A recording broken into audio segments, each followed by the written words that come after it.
नमस्कार साथियों, def Testo के एक और नए सेगमेंट में आप सभी का स्वागत है। लग्न क्रम में हम लोग प्रवेश कर चुके हैं और आज हम लोग 8वें लग्न की बात करेंगे, वृश्चिक लग्न में। यदि वृश्चिक लग्न का जातक है तो उसके जीवन पर अन्य राशियों का, अन्य ग्रहों का कैसा प्रभाव होगा, इन विषयों को हम आप सभी जानेंगे। लग्न क्यों महत्वपूर्ण है, इस बात को मैंने जो है लग्न वाले कॉलम में जो पहला मेष लग्न का वीडियो है उसमें मैंने लग्न आवश्यक क्यों है इस बात को बड़े विस्तार से समझाया है कि लग्न ही अन्य भावों को डिसाइड करता है कि अन्य भावों में कौन से ग्रह कैसा रिएक्ट करेंगे। तो लग्न क्या होती है और क्यों जरूरी है, यदि इन सभी चीज़ों को आपको जानना है तो आप लोग मेष लग्न, मेष राशि नहीं, मेष लग्न के वीडियो में जाकर के विजिट कर सकते हैं और उसे समझ सकते हैं कि लग्न इतनी जरूरी क्यों है। आज हम बात करेंगे कि यदि वृश्चिक यानी 8वें नंबर का यदि लग्न किसी जातक का होता है तो उसके जीवन पर कैसे प्रभावों को देखा जाता है, कैसे प्रभाव पड़ते हैं, उनका मानसिक शारीरिक संतुलन कैसा होता है, रोग व्याधि की स्थिति कैसी होती है, उनका पारिवारिक व्यक्तिगत जीवन कैसा होता है अथवा सांसारिक जीवन कैसा होता है, साथ ही साथ उनकी व्यापार, नौकरी इत्यादि की स्थिति कैसी होती है। तो ये सारी चीज़ों को हम लोग जानेंगे। विषय को शुरू करने से पहले आप सभी से आग्रह कर दूं कि यदि इस चैनल के सेगमेंट आप सभी को पसंद आते हैं, अच्छे लगते हैं, नॉलेजेबल लगते हैं तो कृपया आप इस चैनल को ज़्यादा से ज़्यादा मात्रा में लाइक करें, सब्सक्राइब करें, शेयर करें ताकि अन्य लोगों तक यह ज्ञान पहुंच सके। अब आते हैं मित्रों अपने विषय पर। यदि 8 नंबर वृश्चिक की यदि लग्न बन जाए जिसके स्वामी स्वभावगत मंगल होंगे, अब वृश्चिक लग्न बाकी अन्य भावों को आपके डिसाइड करती चली जाएगी। जैसे 8 नंबर यदि प्रथम भाव में है तो दूसरे में 9, तीसरे में 10, चौथे में 11 और पांचवें में 12, ऐसे फिर 1, 2, 3, 4 करके चलेंगे। अब हर राशि का एक स्वामित्व ग्रह होता है, वह ग्रह किस भाव में बैठ करके इस लग्न के जातकों के लिए कैसा उपयोगी है, हम इसको जानेंगे। सबसे पहले मैं आप लोगों को मानसागरी का एक श्लोक सुनाता हूं कि मानसागरी ने क्या निर्णय कर रखा है ऐसे लोगों के विषय में। मानसागरी कहती है कि लग्नेष्टमे कोपधरो जरावान, जो 8वीं राशि की लगन यदि किसी व्यक्ति की होती है तो वो कोपधरो जरावान, क्रोधी स्वभाव का होता है और वृद्ध बूढ़े जैसा व्यवहार उसके जीवन में दिखाई देता है। भवेन मनुष्यो नृप पूजितांग, यहाँ तक ये कह रहे हैं कि यदि वह मनुष्य योनि में है तो वह राजाओं के द्वारा पूजित होता है। ऐसे गुण वृश्चिक लग्न के जातकों में पाए जाते हैं। आगे कहते हैं कि गुणान्वितः शास्त्र कथानुरक्तः, गुण भी बहुत ज़्यादा इनके अंदर होते हैं और शास्त्र में ये अनुरक्त रहते हैं। आगे हम लोग बातचीत करेंगे कि कैसे ये दिखाई देता है। प्रमर्दकः शत्रुगणस्य नित्यम, अपने शत्रुओं का मर्दन यह हमेशा करते रहते हैं, अपने शत्रुओं की का पराजय यह नित्य प्रति करते रहते हैं, यह मानसागरी कह रही है। अब आते हैं इनके जीवन के लक्षण पर। तो यदि हम वृश्चिक लगन की कद को पहले देखें, देखिए इसको पराशर महर्षि ने रंध्र भी कहा है। रंध्र का मतलब होता है छिद्र। छिद्र का अर्थात यह है कि एक ऐसा छेद जहाँ पर अंदर क्या है, कितना रहस्य छिपा हुआ है यह दिखाई न दे। ऐसे ही ठीक जातक वृश्चिक लग्न के भी होते हैं, वह एक तरीके से रंध्र की तरह ही होते हैं। तो इनका एक औसतन कद होता है, बहुत लंबा भी नहीं, बहुत छोटा भी नहीं, मझला कद आप इसको मान सकते हैं। मस्तक चौड़ा, वक्षस्थल चौड़ा, मतलब अगर इस लग्न की कोई स्त्री भी है तो आप उसके अंदर जो है मर्दाना गुण को ही देखेंगे। शारीरिक तौर से और व्यवहारिक दोनों ही तौर से आपको मर्दाना गुण देखने को मिलेंगे। विशेष करके वृश्चिक लग्न वालों की आंखों पर बड़ा विशेष ध्यान दिया गया है। ऐसा महर्षि पराशर कहते हैं कि पीतवर्णी होते हैं, पीला कलर होता है इनका, और फिर वही नियम आ जाएगा कि देश काल परिस्थिति के अनुसार ही ज्योतिष को देखा जाना चाहिए कि किस देश, किस काल और किस जिन्स का बना हुआ व्यक्ति है, तो वैसी उसकी स्थिति होगी। लेकिन आंखें लाल या पीत वर्णी होती ही होती हैं ऐसे लोगों की, और घूर के देखने की प्रवृत्ति ऐसी होती, ऐसा लगता है जैसे ये हमेशा डोमिनेट कर रहे हो किसी को।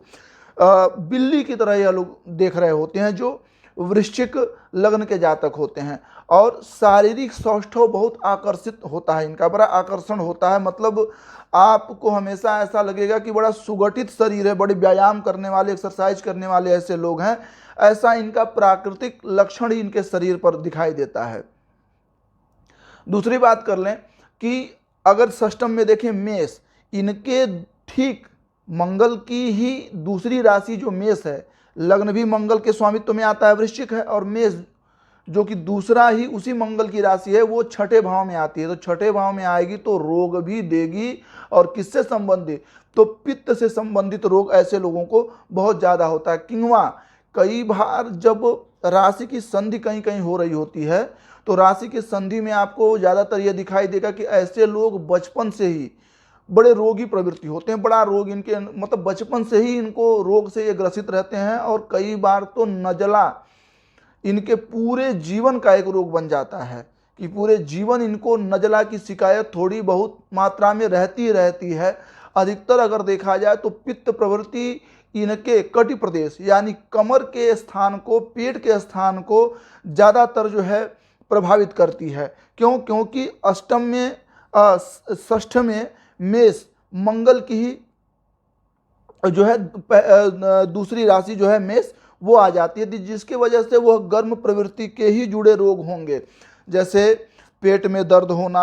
या किंवा कई बार तो ऐसा भी कहा जाता है कि यदि ग्रहों की गणना कर ली जाए तो 30 साल के बाद ऐसे लोगों को पाइल्स होने का खतरा बहुत ज़्यादा रहता है जो वृश्चिक लग्न के होते हैं, क्योंकि मसालेदार चीज़ें, जली भुनी चीज़ें खाने का इनको बड़ा शौक होता है।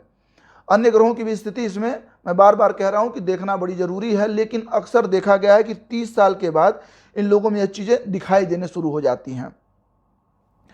एक तरीके से बड़े खुन्नस स्वभाव और क्रोधी स्वभाव के होते हैं यह लोग।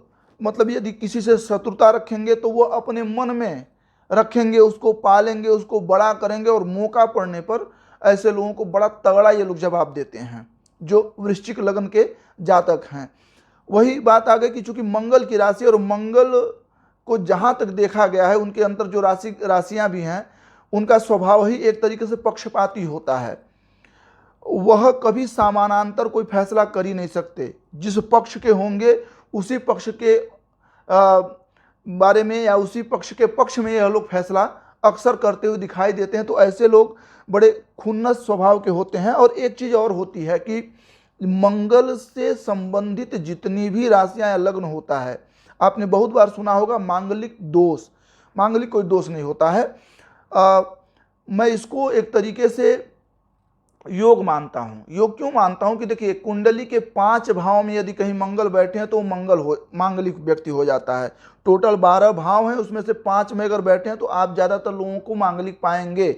लेकिन यहाँ मंगल की ही राशि की बात हो रही है, तो ऐसे लोग आपको बहुत ज़्यादा अधीर दिखाई देंगे। मंगल की जो दोनों ही राशियां हैं, वृश्चिक मतलब भिक्षु और मेष मतलब भेड़ या बकरी कह लें आप, तो ये दोनों ही बड़े अधीर होते हैं, धीरता नहीं होती, धैर्य धारण नहीं कर सकते। इम्पेशेंस आप इनको कह सकते हैं कि पेशेंस लेस होते हैं। इनको तत्काल तत्क्षण कोई चीज़ें चाहने की बड़ी इच्छा होती। कई बार तो यह चीज़ें इनके लिए लाभकारी भी होती हैं, लेकिन कई बार ये इनको हानि भी पहुंचाने का बहुत ज़्यादा कार्य करती हैं। आगे देखें, इनके यदि हम पारिवारिक जीवन की बात कर लें तो सप्तम में वृष राशि बैठती है, शुक्र की वृष राशि बैठती है। अब यह देखना पड़ेगा कि शुक्र इनकी कुंडली में किस अवस्था में है, कैसी स्थिति में है। अष्टम में मिथुन राशि पड़ जाती है। देखिए यह सप्तम का वृष या अष्टम का मिथुन, खास करके यदि हम वृश्चिक लग्न के लोगों को देखा जाए तो इनके लिए प्रसन्नता पूर्वक दाम्पत्य जीवन नहीं लेके आती हैं। उस दाम्पत्य जीवन के न होने का कारण क्या है कि देखिए सामने से तो यह लोग किसी भी परंपरा का दलीलें बड़ी अच्छी देते हैं, परंपरा का समर्थन खूब अच्छा तरीके से करते हैं, वो शास्त्र की बातें लेकर के आएंगे। चूंकि मैंने कहा कि मानसागरी में ये लिखा हुआ है कि यह लोग शास्त्र कथानुरक्त, शास्त्र की कथाओं में अनुरक्त रहते हैं, बड़ा पसंद करते हैं। लेकिन किस लिए? वह स्वयं को समझने के लिए नहीं, बल्कि तार्किक बनने के लिए, कि आगे किसी को भी हम लोग अपने तर्क से दबा सकें, छोटा कर सकें। इसलिए इसका भावार्थ क्या हुआ कि यह लोग परंपरा का सम्मान करेंगे, समर्थन कर देंगे, अपनी बातों से यह सिद्ध कर देंगे कि परंपरा सही है, लेकिन स्वयं में मानते नहीं हैं। यानी बाहर से यदि इनसे आप दलीलें दिलवाए, जैसे एक वकील की तरह कार्य होता है कि उनका लक्ष्य है उनको केस जीतना, एनी हाउ मैटर ये नहीं करता कि उनका पक्ष जो है वह गलत है अथवा सही है, उनको केस जीतना है। तो वह गुण आपको वृश्चिक लगन में भी दिखेगा। अपनी बातों को वह धर्म के माध्यम से, तर्क के माध्यम से सिद्ध कर देंगे, पर खुद नहीं मानेंगे। अनुरक्तता हमेशा दिखाएंगे धर्म के प्रति। और कभी कभी तो मैं इसको आडंबरवाद भी कहता हूं कि आडंबरी गुण बहुत ज़्यादा इनके अंदर देखने को मिलते हैं। धर्म को यह कर्मकांड के माध्यम से ज़्यादा पसंद करते हैं। लेकिन यदि यह कहा जाए कि मानसिक रूप से क्या आप इस धर्म को समझते हैं, तो उसमें इनकी रुचि बिल्कुल नहीं होती है। अनुरक्तता सिर्फ तर्क तक होती है। और इसीलिए कहा गया है कि यदि वृश्चिक लगन के जातक कोई राजनेता बन जाए, वकील लॉयर बन जाए, कोई अभिनेता बन जाए, एक्टर, तो ऐसे लोग अपने अभिनय से, अपने वाक्पटुता से, अपने बोलने की क्षमता से हमेशा पूजित होते हैं, हमेशा बड़े ऊंचे लेवल तक जाते हैं। इसीलिए मानसागरी यहाँ कह रही है कि नृप पूजितांग, राजाओं के द्वारा, सम्मानित पुरुषों के द्वारा ये हमेशा पूजित ही होते हैं। क्यों? क्योंकि वाक्पटुता बड़ी अच्छी होती है, अपनी बातों को सिद्ध करने की स्थिति बड़ी अच्छी होती है। एक बात और महर्षि पराशर कहते हैं कि यदि कोई स्त्री भी वृश्चिक लग्न में यदि जन्मी है तो उसके अंदर सारे गुण मर्दाना वाले दिखाई देंगे आपको। मर्दाना स्वभाव वाला उसकी बोल चाल, रहने का तरीका, ये स्त्रियों से भिन्न ही पाया जाएगा। और जब भी कभी इनके सप्तम की हम लोग बात करें, वैवाहिक जीवन की बात करें, तो दाम्पत्य जीवन सुखी नहीं दिखता है। अब यदि जब भी आप विवाह करें तो अगर कुंडली को देख लें, ताकि इनकी जो कमियां हैं उसको इनके लाइफ पार्टनर की जो कुंडली है, लाइफ पार्टनर के जो ग्रह हैं वो इनको पूरा करते हैं, तो दाम्पत्य जीवन सुखी गुजरता है। क्योंकि गुरु की मीन राशि इनके पंचम में आती है, तो संतान का सुख तो होता ही है। संतान सुख में यह मतलब यह पाते ही पाते हैं। और ज़्यादातर करके मतलब लड़कियां ही इनको होती हैं। लेकिन यदि यह सामंजस्य न बनाएं तो अधीरता के चलते इनका जो वैवाहिक जीवन है वह दूषित हो सकता है। तो इस पर भी ध्यान दें। अब आते हैं मित्रों इनके कर्म व्यवसाय की तरफ।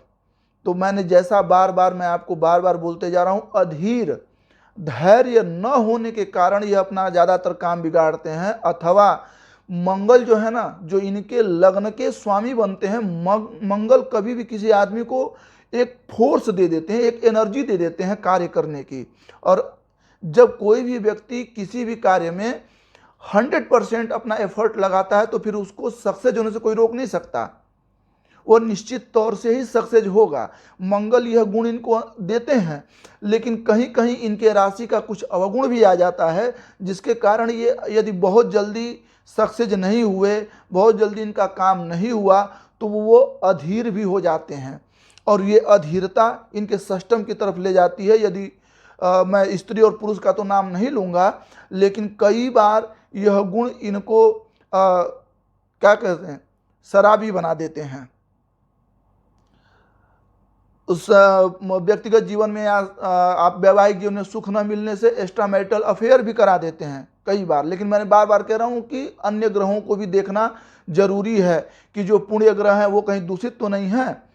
तो ये अधीरता ही इनके कार्य में कई बार इनको इस दुर्गुण रास्ते पर ले जाती है। मैं ये समझाने का तात्पर्य, ये बताने का मतलब यह है कि यदि मंगल से संबंधित वृश्चिक वाले यदि अपने आप को थोड़ा कंट्रोल कर लें, थोड़ा धैर्य धारण कर लें, तो फिर इनसे आगे कोई निकल नहीं सकता है। क्यों?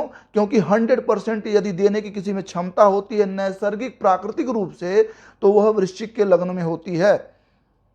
देखिए, यदि 12 राशि, 12 भाव और 9 ग्रहों से ही पूरी कुंडली का निर्माण यदि होता है, तो कुछ चीज़ें अच्छी और कुछ चीज़ें बुरी ही सबके साथ लगभग होती हैं।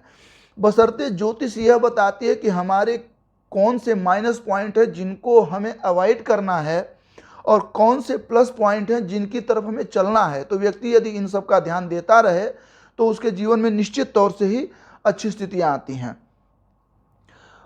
इनके भाग्य भाव को चंद्रमा संभालते हैं, तो भाग्य पर बड़ा कम ही विश्वास ये लोग रखते हैं। ये ज़्यादातर अपने कर्म पर ही विश्वास रखते हैं, क्योंकि भाग्य चंद्रमा के होने की वजह से चलायमान रहता है, तो ये भाग्य पर ज़्यादा भरोसा नहीं रखते। कई बार तो ऐसा भी होता है कि अपने कामों को बदलते रहते हैं, लेकिन यदि अपने कामों को न बदलें और लंबे समय तक कर जाएं, तो वही कार्य एक दिन इनको निप पूजितांगम, बड़े लोगों के द्वारा पूजित भी बना देता है। 10वां भाव स्वभावतः बलि हो जाता है वृश्चिक लग्न के लिए। क्यों? क्योंकि वहाँ सूर्य की पंचमी सिंह राशि आ जाती है और 10वें स्थान पर मंगल या सूर्य प्राकृतिक रूप से बलि ही होते हैं। मंगल और सूर्य का जो स्थान होता है वो 10वां स्थान या पूर्व दिशा होती है। तो मंगल या सूर्य, इनकी कोई राशि या ऐसे ग्रह यदि 10वें स्थान पे हैं, तो वह अपने बल से कई गुना ज़्यादा बलशाली होकर के उस चीज़ का फल देते हैं। और सूर्य की सिंह राशि हो जाने की वजह से निगेटिविटी इनके अंदर बहुत कम आती है। निगेटिविटी की स्थिति बड़ी, जैसे कई बार होता है आप कोई कार्य करने जाते हैं तो अंदर भय बना रहता है कि फेलियर को लेकर के, कि पता नहीं हम सक्सेस होंगे कि नहीं होंगे, लोग हमें क्या कहेंगे, हम कहीं डुबा देंगे। ऐसी स्थिति इनके अंदर बहुत कम, बहुत रेयर देखने को मिलती है। कारण क्या है? क्योंकि सूर्य की वहाँ पर सिंह राशि होती है और एकदम फोकस्ड होते हैं और क्लियर होते हैं कि हमें ये करना है। अगर यह सरकारी नौकरियों में देखा जाए तो मंगल और सूर्य की युति अगर बहुत अच्छी हो गई तो इनको जज या वकील बना देंगी। एयरफोर्स में जाने की इनकी संभावनाएं ज़्यादा होती हैं। अगर हम इनके व्यापार को देखें तो व्यापार में यह तरल संबंधित चीज़ों का ज़्यादा व्यापार करते हैं, जैसे दूध, दही इत्यादि से जुड़ी चीज़ें। लेकिन अक्सर ज़्यादा करके देखा गया है कि ऐसे लोग शराब का बिजनेस बहुत ज़्यादा करते हैं, या फिर ऐसे लोग वो भूमि का क्रय विक्रय, अचल संपत्तियों का क्रय विक्रय में आप इनको ज़्यादातर देखेंगे जो वृश्चिक लग्न से संबंधित होते हैं, क्योंकि ये चीज़ें इनको समझ में भी बहुत अच्छी आती है।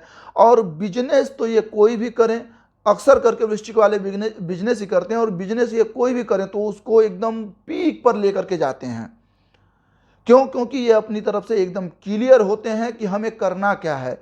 बस वही है कि अधीरता, धैर्यवान ये बन जाएं, इम्पेशेंस न होकर के पेशेंस वाले अगर हो जाएं, तो ये भी किसी भी बिजनेस को पीक पर ले जाने की गुण क्षमता रखते हैं। क्योंकि इनके लिए 9 to 5 का काम जो है ना बड़ा महत्व नहीं रखता है, और क्लियर होते हैं। ये नहीं सोचते कि कोई हमारा उपहास उड़ाएगा।